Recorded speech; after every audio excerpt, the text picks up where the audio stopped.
السلام علیکم ورحمۃ اللہ وبرکاتہ۔ حضرات علماء کرام، ائمہ اعظام، سامعین حضرات، ہم اور آپ آج ایک اہم اور نازک مسئلے پر یہاں مجتمع ہوئے ہیں۔ ایک متعدد طراز سے میڈیا کے ذریعے، اخبارات کے ذریعے، رسائل کے ذریعے، ٹی وی ریڈیو کے ذریعے، دیگر ذرائع مواصلات کے ذریعے کچھ باتیں جو عوام الناس کے اندر بیان کی جا رہی ہیں، ظاہر کی جا رہی ہیں، اور اس کے ذریعے سے طعن و تشنیع اختیار کی جا رہی ہے، حد کے عزت تک معاملہ پہنچ رہا ہے۔ ان مسائل میں سے ایک نازک مسئلہ طلاق کا ہے۔ طلاق کے موضوع پر امت مسلمہ کو شرمسار کیے جانے میں کوئی دقیقہ فرگزاشت نہیں رکھا جا رہا، اور جہاں ایک طرف یہ چیزیں وجود میں آ رہی ہیں، وہیں دوسری طرف یہ بھی ایک حد تک حقیقت ہے کہ ہم لوگوں کی طرف سے ہمارے معاشرے میں، ہمارے سماج میں واقعتاً ایسی حرکتیں، ایسے واقعات پیش آ بھی رہے ہیں جس کی وجہ سے علماء کرام انتہائی غمگین اور متفکر ہوتے ہیں۔ ہمارے اکابر جمعیت علماء، ہمارا اکابر مسلم پرسنل لا اور اسی طریقے سے دیگر حضرات مشائخ وہ انتہائی سرگرداں اور فکر میں ہیں، اور اسی وجہ سے نہ صرف یہ کہ وہ فکر ہی میں رہے ہوں، بلکہ وہ اس کے حل کی طرف، تجویز کی طرف، تشخیص کی طرف مائل بھی ہوئے۔ انہوں نے حل ڈھونڈے، حل تلاش کیے، حل بتلائے۔ ابھی آپ حضرات نے کتاب سے متعلق مختلف حضرات کی زبانی کچھ باتیں سماعت فرمائیں۔ جس وقت تقریباً 5 سال پہلے، 6 سال پہلے فتاوی علم و حکمت جلد 2 ترتیب دی جا رہی تھی، اور اس میں نکاح اور طلاق کے مسائل آئے، اور اس کے ساتھ ساتھ چونکہ حضرت اقدس مفتی احمد حسن خان صاحب نور اللہ مرقدہ و برد اللہ مضیعہ کے دفاتر، رجسٹر اور نقول فتاوی جب سامنے آئے تو ان کے اندر ایک ڈھیر سارے دفاتر طلاق سے متعلق۔ حضرت کی خدمت میں ایک عرصہ دراز تک حاضری کا موقع رہا، وہاں دیکھتا رہا کہ تمام تر مسائل آ رہے ہیں، لیکن طلاق کے کوئی حد ہی نہیں ہے۔ حضرت مفتی صاحب علیہ رحمہ بارہا یہ فرماتے تھے کہ سب سے زیادہ طلاقیں رمضان المبارک میں ہوتی ہیں۔ آپ اندازہ فرمائیے، ایک مرتبہ تو یہ بھی ارشاد فرمایا کہ بھائی 11 مہینے کی طلاق ایک طرف اور رمضان کی طلاق ایک طرف۔ تو یہ جو طلاقوں کا سلسلہ ہوتا ہے، طلاق وہ ایک ایسے وقت کے لیے ہے، وہ ایک ایسے موڑ پر ہے جہاں پر مرد یہ چاہتا ہے، اگر اس کے سامنے طلاق کا حل نہ ہو تو مرد یہ سمجھتا ہے کہ چونکہ اب اس رشتے کو ختم کرنے کا کوئی طریقہ تو کائنات میں ہے ہی نہیں، اس لیے کہ بعض مذاہب میں، بعض معاشروں کے اندر ایسا ہی ہے، ایک دفعہ بندھن بن گیا، وہ سمجھتے ہیں 7 جنم کا بندھن بن گیا، یہ ہٹ ہی نہیں سکتا، ختم ہی نہیں ہو سکتا۔ تو وہ اپنی تعیش کے لیے، اپنی خواہشات کی تکمیل کے لیے اپنی اس شریک حیات کو راستے کا کانٹا سمجھتا ہے، اور ہر وہ طریقہ اختیار کرنے سے وہ گریز نہیں کرتا جس طریقے سے بھی وہ اس کو کباب میں ہڈی سمجھ کر کے الگ نہ کر دے، چاہے وہ اس کو اکسا دے، اس کو خودکشی پر مجبور کر دے، اس کا قتل کر دے، یا عورت اپنے شوہر کے ظلم و ستم سے، یا دل نہ ملنے سے، یا خود کے چاہنے سے وہ چاہتی ہے کہ میں تفریق کا راستہ اختیار کر لوں، اس شوہر سے میں علیحدہ رہوں، لیکن اگر اس کے مذہب میں، اس کے سماج میں، اس کے معاشرے میں کوئی حل نہیں ہے جس کو آپ اور ہم طلاق سے تعبیر کرتے ہیں، تو وہ آپ حضرات اخبارات پڑھتے ہیں، آپ حضرات خبریں دیکھتے بھی ہیں، آپ حضرات کو مشاہدہ بھی ہے کہ آپ حضرات پڑھتے ہیں کہ پنکھے سے جھول کر کے جان دے دی، پٹری کے اوپر لیٹ گئی، جان دے دی، اوپر سے کود گئی، جان دے دی، کنویں کے اندر کود گئی، جان دے دی، کیونکہ اس کے نظریے کے مطابق اس رشتے سے نکلنے کے لیے اس کے پاس کوئی چارہ کار ہی نہیں تھا، کوئی دوسرا راستہ ہی نہیں تھا، تو اس کو آسان یہ لگا کہ میں جان سے مر جاؤں. یعنی اب تو گھبرا کے کہہ دیتے ہیں مر جائیں گے، مر کے بھی چین نہ پائے تو کدھر جائیں گے، تو وہ اپنی زندگی تمام کر لیتی ہے. ایسے نازک موڑ جب آ جائیں تو اس صورت میں شریعت اسلامیہ میں طلاق کا ایک حل رکھا گیا ہے کہ بھئی نہ تم مرو نہ تم مرو، نہ تم گھٹن محسوس کرو نہ تم گھٹن محسوس کرو، بلکہ یہ طریقہ ہے ایک ایسا طریقہ اختیار کرتے ہوئے یہاں سے گزر جاؤ کہ آئندہ کبھی 3 مہینے کے اندر لگ بھگ یا 3 ماہواری کے درمیان اگر دونوں میں سے کوئی جوڑ بیٹھ جائے، پروردگار بٹھا دے تو رجوع کر لینا، ہاں تمہارے سامنے حل ہے. نہیں ہے 10-20 سال بعد اگر کبھی چاہو گے تو چونکہ ایک ہی طلاق دی ہوگی شرعی طریق پر، لہذا دوبارہ نکاح کر لینے کا بھی موقع فراہم رہے گا. چونکہ اکثر واقعات جو آتے رہے وہ یہ کہ 1 سال 3 سے کم میں بس نہیں، اور اس پہ سب سے زیادہ افسوس کی بات یہ، ستم بالائے ستم یہ، یعنی کہتے ہیں کہ کریلا اور وہ بھی نیم چڑھا، کہ ایک دفعہ تو ایسا بھی ہوا، بعض دفعہ ایسا ہوتا ہے کہ وہ شخص آتا ہے صاحب میں نے ایسا کر دیا، لیکن مجھے تو ایسے بھی تجربے ہوئے کہ تقریباً 3 سال ہوئے ہوں گے اس بات کو، کہ 3 حضرات الگ ایک ہفتے کے اندر مختلف نشستوں میں بات کرتے رہے، اور ایک ان میں سے عالم دین بھی تھے باقاعدہ فارغ، اور ایک وہ تھے کہ جو دینی سوجھ بوجھ بھی رکھتے تھے، دینی باتیں بیان بھی کرتے تھے، اور ہوشیار تجربے کار بزنس مین، اور تیسرے بھی اسی طرح کے تھے کہ جو ایک ذمہ دار تھے، ایک چودھری تھے اپنے سماج کے. وہ الگ الگ وقتوں میں آتے رہے، ان کے ساتھ 3 نشستیں، کسی کے ساتھ 4 نشستیں الگ الگ ہوئیں اس موضوع پر کہ طلاق کس طریقے سے دیں، کیا کریں، کیا کارروائی کریں، ان کو سمجھایا گیا. میں اس معاملے کے اندر موجودہ اپنے زمانے کے حالات واقعات کو دیکھتے ہوئے اس میں شدت اختیار کرتے ہوئے کہا کرتا ہوں کہ بھئی 3 طلاق دینا، دلوانا، لکھنا، لکھوانا، اس میں گواہ بننا، اس میں وکیل بننا، اس کو اچھا سمجھنا، اس کی رائے دینا، اس کا مشورہ دینا، یہ گناہ کی بات ہے، یہ بدعت ہے، یہ خرافات ہے، یہ ہمیشہ کی شرمندگی ہے، اس میں کوئی چارہ کار نہیں رہتا. میں بہت شدت کے ساتھ ہمیشہ کہتا رہا ہوں. چنانچہ ان سے جب کہا گیا اور ان کے جب بعد میں دونوں فریق بیٹھ گئے، طلاق نامے لکھ لیے گئے، بعد میں جب میں نے ان سے پوچھا تو افسوس کی بات یہ ہے کہ تینوں نے یہ بتلایا کہ جب طلاق نامہ تیار ہوا ہے تو 3 طلاق لکھی گئی، جبکہ ان سے کہا گیا تھا کہ 1 سے زیادہ مت لکھنا. اگر رجت کا معاملہ نہیں بٹھانا، کوئی ایسا نازک مسئلہ ہے تو اس کو بائن کر دو، لیکن ایک ہی رہے. تو لوگ جب کرتے ہیں تو یہی کرتے ہیں. ایسا بھی مواقع بکثرت آئے کہ وکیل کے پاس گئے، ان کو سمجھا دیا، لیکن وہاں سے فون آیا کہ صاحب وکیل صاحب کہہ رہے ہیں کہ 3 طلاق سے کم تو ہوتی ہی نہیں ہے، اور گورنمنٹ مانتی ہی نہیں ہے، عدالت میں چلتی نہیں ہے، کوئی مانے گا ہی نہیں، 3 کے بغیر ہوگی ہی نہیں. ان سے بات کی جاتی ہے. یہاں تک افسوسناک بات صورت حال سامنے آئی کہ ایک مرتبہ طلاق ہوئی، ان کو میں نے ہی مشورہ دیا کہ آپ 1 سے زیادہ ہرگز نہ لکھیے، 1 طلاق بائن لکھی گئی، ہو گئی. جب نکاح کا مسئلہ آیا تو نکاح پڑھانے والے صاحب نے انکار کر دیا، اس میں تو 1 ہی طلاق لکھی ہوئی ہے، وہ 3 جب تک نہیں ہو تو کیسے طلاق ہوتی ہے، وہ تو ہوتی نہیں ہے. اب آپ اندازہ لگائیے، چکو فرض کعبہ برخیزت کجا مانت مسلمانی، کہ نکاح پڑھانے والے کہہ رہے ہیں کہ چونکہ 3 طلاق نہیں دی تھی شوہر نے، اس لیے میں تو نکاح بھی نہیں پڑھاؤں. اب وکیل کہہ رہا ہے کہ اس سے کم میں لکھوں گا ہی نہیں، حکومت نہیں مانتی، جبکہ حکومت بھی مان رہی ہے، قرآن بھی مان رہا ہے، حدیث بھی مان رہی ہے، اجماع امت بھی اس کو مان رہا ہے، تو 1 طلاق سے زیادہ طلاق نہ دی جائے. یہ کتاب اس وقت میں جو حالات سامنے آئے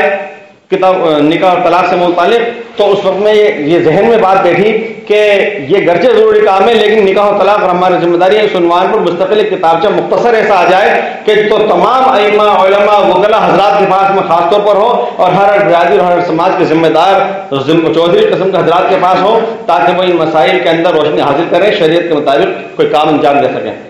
مجھے اچھی طرح سے یاد ہے کہ ایک مرتبہ جس وقت یہ لکھی جا رہی تھی، ترتیب دی جا رہی تھی، تو تقریباً 2 ہفتے کی جامع ہدایت الہدایت سے ششمائی چھٹیاں آئیں. میں وہ کام اپنی مسجد میں اپنے حجرے کے اندر بیٹھ کے میں کرتا رہتا تھا، کتابوں کا تھوڑا سا ہے. چنانچہ اتفاق کی بات بتلا رہا ہوں کہ جب 2 ہفتے کے بعد جامع الہدایت میں جانا حاضری شروع ہوئی اور میں باہر فقر مظلوم والے کے باہر آگے کھڑا ہوا، تو میری مسجد کے مؤذن صاحب حاجی ذاکر صاحب نے مجھ سے کہا، ان سب کی بات ہے، اب کیسے آپ کی چھٹی نہیں آ رہی، چھٹی کب آئیں گی؟ میں نے کہا بھائی چھٹی ختم ہو گئی، آج سے جا رہا ہوں. یعنی میں میری ہی مسجد میں رہتا تھا، فجر سے لے کر کے عشاء تک اس کام کے ترتیب میں میری مسجد کے مؤذن صاحب کو پتہ نہیں کہ امام صاحب یہیں پہ ہیں. اتفاق کی بات ہے کہ میری اہلیہ نے پوچھا ہر سال ششمائی چھٹی آتی تھی، اب کیسے نہیں آئی؟ میں نے کہا کل ہی تو ختم ہوئی ہیں چھٹیاں، کہ دن بھر تم رہے کہاں؟ تو اس اعتبار سے لکھنے میں آیا. اس کتاب سے متعلق ابھی مولوی صاحب نے فرمایا حضرت مفتی صاحب رحمۃ اللہ علیہ سے متعلق حقیقت واقعی یہ ہے کہ طباعت میں جانے سے پہلے جب اس کی بیان حضرت مفتی صاحب علیہ رحمہ کو دکھلائی گئی تو مغرب بعد حضرت مفتی صاحب نے دیکھنا شروع کی، صرف عشاء کی نماز کے لیے اٹھے اور رات کو 12 بجے تک کتاب پوری کرنے کے بعد ہی سوئیں. اور اس وقت میں ظاہر ہے کہ حضرت مفتی صاحب علیہ رحمہ کی عمر تقریباً 97 سال 96 سال تو رہی ہوگی، 95 سال کے قریب اس سے اوپر ہی رہی ہے. مولانا ریاض احمد صاحب بارہبنکی دہلی مرکز میں میرے استاد ہیں. میں نے ہمارے یہاں کی جماعت جا رہی تھی، ان کے ہاتھ کتاب بھیجی اور میں ان سے کہا تھا کہ جب بیان ختم ہو جائے تو وہاں بیٹھے میں ملیں گے، ان کی کتاب پیش کر دینا. عصر مغرب کے درمیان ان کا فون آیا، میں سمجھا میں کہ شاید کتاب ان کو مل گئی تو وہ رسید کے طور پر فرما رہے ہیں کہ مجھے مل گئی. فون اٹھایا، انہوں نے فرمایا کہ مجھے صبح بیان کے بعد لیاقت بھائی نے آپ کی کتاب دی ہے، میں نے اس وقت میں اس نشست میں ختم کی ہے، پوری کر لی ہے. اور میں مظاہر علوم سہارنپور گیا، مقیم بھائی حاجی اسلام رحمانی، حافظ عبدالواسی صاحب، انوار بھائی ٹونگی، یہ حضرات ساتھ میں تھے. مجھے وہاں مفتی محمود صاحب نے بتلایا جو مظاہر علوم وقت کے صدر مفتی ہیں کہ ہمارے علاقہ رامپور میں طلاقیں بکثرت ہو رہی ہیں اور ان سے بچنے کے لیے علماء نے بہت کوششیں کی اور نشستیں بھی کی، لیکن یہ آپ کی کتاب دیکھنے کے بعد جب میں نے پوری پڑھی ہے تو میں نے اپنے یہاں کے علماء کو بھی دکھائی. ہم نے ایک دن کا سیمینار رکھا ہے، مختلف نشستیں رکھی ہیں اور پورا پروگرام صرف اس کتاب کے مضامین سے ہی ہم نے مرتب کیا ہے، اس کے علاوہ سے نہیں کیا. اتفاق کی بات ہے جب اس کے بعد دوبارہ ہم لوگ پہنچے تو مفتی محمود صاحب نے کہا کہ ہمارا وہ پروگرام ہو گیا، ہم نے صرف اس ایک کتابچے میں سے ہی سارے پروگرام اپنے مرتب کیے تھے. تو حقیقت یہ ہے کہ اس کتاب کے اندر جب نے ترتیب دی حضرت مولانا یوسف صاحب دامت برکاتہم کو متحدہ علم ہے، میں نے آپ کی خدمت میں پیش کی. حضرت مولانا نے اتنی تائید بھی فرمائی، تصدیق بھی فرمائی اور حوصلہ افزائی بھی فرمائی تو اطمینان مشورہ ہو گیا کہ واقعی آنا چاہیے. لہذا اس کتاب میں یہ مشورہ بھی دیا گیا وکلا حضرات کو کہ وہ 3 طلاق نہ لکھیں. اگر موکل آئے بھی وہ کہے بھی تو اس کو رائے دیں، اس کو مشورہ دیں کہ بھائی اس سے زیادہ نہیں ہونا چاہیے، اتنی ہی ہونا چاہیے. جب یہ کتاب سراج صاحب مرحوم وکیل صاحب کو پیش کی گئی تو عیدگاہ میں انہوں نے عید الفطر میں کھڑے ہو کر کے یہ بات کہی برسر ممبر عید پر کے موقع میں کہ میں تمام وکلا حضرات سے کہتا ہوں کہ ہم سب جاہل ہیں، ناواقف ہیں، ہمیں دین کی معلومات نہیں ہیں. ہم یہ سمجھتے تھے کہ 3 سے کم ہوتی نہیں ہے، حالانکہ اس میں لکھا ہے کہ طلاق تو 1 بھی ہوتی ہے. اور یہ عموماً دیکھنے میں آتی ہے کہ جو آتا ہے اکثر و بیشتر حضرات وہ ہے جو یہ کہتے تھے ہمیں تو معلوم ہی نہیں تھا کہ 3 بھی ہوتی ہیں. اسی لیے اس کے اندر ایک مشورہ یہ لکھا گیا کہ قاضی حضرات کے لیے کہ جب وہ ایجاب قبول کرائیں تو صرف 1 ہی دفعہ قبول کروائیں، 3 دفعہ نہ کروائیں. 3 دفعہ قبول کرانے کے اندر یہ نقصان ہوتا ہے کہ وہ مرد اور عورت یہ سمجھتے ہیں کہ 3 دفعہ اگر نہیں کہتے تو نکاح نہیں ہوتا. لہٰذا جب خدا نہ طلاق کی نوبت آنے لگتی ہے تو شوہر سمجھتا ہے 3 دفعہ جب تک نکاح ہوگا تو طلاق نہیں ہوگی، لہٰذا وہ صورتیں ساری کی ساری بند کر دیتے ہیں. لہٰذا یہ گزارش ہے کہ ائمہ حضرات سے کہ وہ اس کتاب کے ذریعے سے مساجد کے اندر یا جو اور اس کے اندر سے مضامین دیکھ کر کے اور وہ عوام الناس کو عامۃ المسلمین کو واقف کرائیں کہ طلاق کے نقصانات کیا ہیں، طلاق کن صورتوں میں دی جانی چاہیے، طلاق کن حالات میں دی جانی چاہیے یا نہیں دی جانی چاہیے، دی جائے تو کتنے دی جائے. اور اس کتاب میں جہاں شرعی نقطۂ نظر سے گفتگو کی گئی ہے، بحث کی گئی ہے، وہاں پر عقلی اعتبار سے طلاق کے نقصانات کیا ہیں، طلاق دینے والوں نے کیا کہا. میں ایک شخص کا واقعہ بیان کر رہا ہوں کہ اس نے طلاق دے دی تھی، اولادیں بھی تھی، دوسری شادی بھی کر لی، اس سے بھی اولاد ہوئی. اس نے یہ کہا مجھ سے کہ میں نے طلاق دے دی تو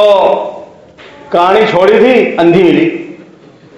اس میں بہت سے نقصانات اس میں لکھے ہیں، تو غرض ہے کہ آپ حضرات اس کو پڑھیں. اور ایسا نہ ہو، ایک مرتبہ ایسا واقع ہوا کہ کتاب لکھی گئی، کسی عالم کو پیش بھی کی گئی، انہوں نے کوئی بات پوچھی، میں نے کہا وہ کتاب تو فلاں یہ بات تو فلاں کتاب میں ہے. 1.25 سال اس بات کو ہو گیا تھا، کہنے لگے وہ کھول کے دیکھنے کا موقع نہیں ملا، ابھی تو آپ ہی بتلا دیجیے اس بات میں. تو ایسا بھی نہ ہو کہ کتاب آئے اور اپنے پاس رکھی رہے، لہٰذا اس کتاب سے آپ حضرات فیضیاب ہوئیے، اس کو مطالعہ فرمائیے، اصلاح طلب بات ہو تو آپ ارشاد فرمائیے۔ اللہ تعالیٰ شانو سماج کے اندر سے یہ برائی ختم فرمائے، دور فرمائے۔ بس ایک بات عرض کر کے بات ختم کرتا ہوں کہ بہت سے لوگ یہ سمجھتے ہیں، سوال کرتے ہیں، اور خاص طور سے میڈیا میں یہ بحث بہت چلتی ہے، اور وہ عوام الناس میں بھی چلتی ہے کہ صاحب جب 3 طلاق دینا منع ہے اور غلط ہے تو پھر پڑھ کیوں آتی ہے؟ پڑھنا ہی نہیں چاہیے۔ جب 3 طلاق دینا غلط ہے، منع ہے، ناجائز ہے، بدعت ہے، تو پھر پڑھتی ہی کیوں ہے؟ ایسی بہت ساری مثالیں ہیں کہ فی نفسی وہ چیز غلط ہے لیکن وقوع پذیر کو ہوتی ہے۔ اس کی مثال یہ ہے، مثلا اذا نودی للصلاۃ من یوم الجمعۃ فاسعوا الی ذکر اللہ وذروا البیع، خطبے کی جمعے کی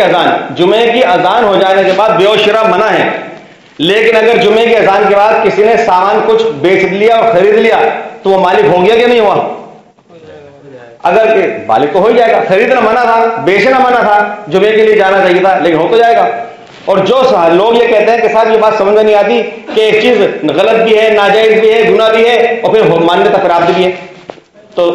تسلیم شدہ بھی ہے، تو اس کی بات یہ ہے کہ حالت حیض کے اندر علماء کا عموماً، چونکہ مجموعہ اس لیے میں کہہ رہا ہوں، بچے وغیرہ بھی ہیں، مجھے تکلف بھی ہو رہا کہہ رہے ہیں کہ حالت ایام منہیہ کے اندر مجامعات زوجین منع ہے، لیکن بالفرض اگر کسی نے کر لیا اور استقرار حمل ہو گیا، اس کو ثابت ہونا سب بچہ کہیں گے کہ حرام کا کہہ دیں گے، یہ کہہ کر کے ساتھ چونکہ ناجائز تھا اس حالت میں کرنا، لہٰذا اس کو تو خارج البراز کر دیا جائے، ایسا تو نہیں کہہ سکتے۔ حالت احرام کے اندر ظاہر ہے کہ لمس و مساج بھی منع ہے، لیکن اگر اور ہوئے سے حادثے اور اگر نہیں ہوئے تو پھر شریعت میں دم کیوں رکھا گیا ہے؟ کہیں دم رکھا گیا ہے چھوٹے کا، تو کہیں گدنا بھی رکھ دیا گیا ہے، اونٹ بھی رکھا گیا ہے۔ تو اگر زوجین کے اندر وہاں حالت احرام کے اندر یہ عمل کر لیا، انہوں نے کرنا تو نہیں چاہیے تھا، حرام ہے، گناہ ہے، اس کا کفارہ بھی اتنا بڑا کہ وہ بڑا جانور ہے، لیکن آپ اندازہ فرمائیے اگر کر لیا تو کیا زنا کی حد کے اندر سنسار کر دیا جائے اس کو مینا کے میدان میں کہ چونکہ حرام تھا کرنا لہٰذا اس کو سنسار کر دیا جائے؟ حالت احرام کے اندر اگر کیا اس بچے کو ثابت رسم نہیں مانا جائے گا؟ کیا اس بچے کو حلالی نہیں مانا جائے گا؟ مساج خاتون نے جو بکثرت ویڈیو میں جاتی آتی ہے، انہوں نے کچھ سوالات کیے، ان میں سے یہ بھی تھا کہ صاحب ایسے کیسے ہو سکتا ہے؟ میں نے کے ساتھ ایک چیز غلط بھی ہے اور پھر بھی ہو رہی ہے۔ میں نے کہا کہ میں یہاں بیٹھا ہوں، آپ یہاں ہیں، اگر سامنے سے کوئی معصوم بے قصور گزر رہا ہو اور یہاں سے گولی داغ دی جائے، وہ تو بیچارہ بے قصور ہے، وہ مر جائے گا کہ نہیں مر جائے گا؟ مارنا تو منع ہے، اس کو مارنا تو منع ہے، بے قصور ہے وہ، لیکن مر تو جائے گا۔ اور پھر میں نے ان سے کہا کہ اگر چلتے رستے یہاں پر کوئی مرد بیٹھا ہوا یہ کہہ دے کہ یہ جو عورت جا رہی ہے نا میں نے اس کو طلاق دے دی، تو میں نے کہا حکومت اس کے خلاف کون سی دفعہ قائم کرے گی؟ اور وہ عورت تھانے میں، کچہری میں، مہیلا تھانے میں، کورٹ میں جا کر اس کے خلاف کون سا مقدمہ درج کرے گی کہ صاحب اس نے مجھے طلاق دے دی، مہر تو دلوا دو؟ کہ اس لیے کہ وہ طلاق اس میں پڑتی ہی نہیں ہے، چونکہ طلاق پڑتی ہی نہیں ہے لہٰذا نہ تو آپ کے پاس میں حکومت کی طرف سے کوئی نوٹس آئے گا، نہ آپ کو سنسار کیا جائے گا، نہ کوئی کوڑے لگائے جائیں گے، نہ کوئی مہر دلوایا جائے گا، نہ کوئی نان نفقہ عدت کا دلوایا جائے گا۔ اس لیے نہیں دلوایا جائے گا کہ وہ طلاق اس پہ پڑی ہی نہیں ہے۔ لیکن 3 طلاق اگر نہیں پڑتی تو شریعت میں اس کے خلاف حکم کیوں ہے؟ رسول پاک علیہ السلام اتنے ناراض کیوں ہوئے 3 طلاق دیے جانے پر کہ ایک صحابی کھڑے ہو کر انہوں نے عرض کیا کہ اللہ کے رسول اجازت دے دیجیے اس کی گردن اڑا ڈالوں۔ اگر 3 طلاق دینا سے طلاق پڑتی نہیں ہے تو حضرت عمر رضی اللہ عنہ نے درہ نکال کے کیوں مار دیا تھا، جیسا کہ موطا امام مالک کے اندر ہے؟ اگر طلاق 3 نہیں پڑتی تو شریعت میں اس کے خلاف حکم کیوں ہیں؟ اس کو حرام کیوں کہا جا رہا ہے؟ اس لیے کہ وہ پڑ جاتی ہیں۔ تو بہت سی چیزیں ایسی ہیں کہ وہ غلط ہیں، نہیں ہونا چاہیے، لیکن کیا جائے گا تو ہو جائیں گی، انہیں میں سے یہ 3 طلاق والی بات ہے۔ اللہ تعالیٰ شانو مجھے اور آپ کو سب کو عمل کی توفیق عطا فرمائے۔ السلام علیکم۔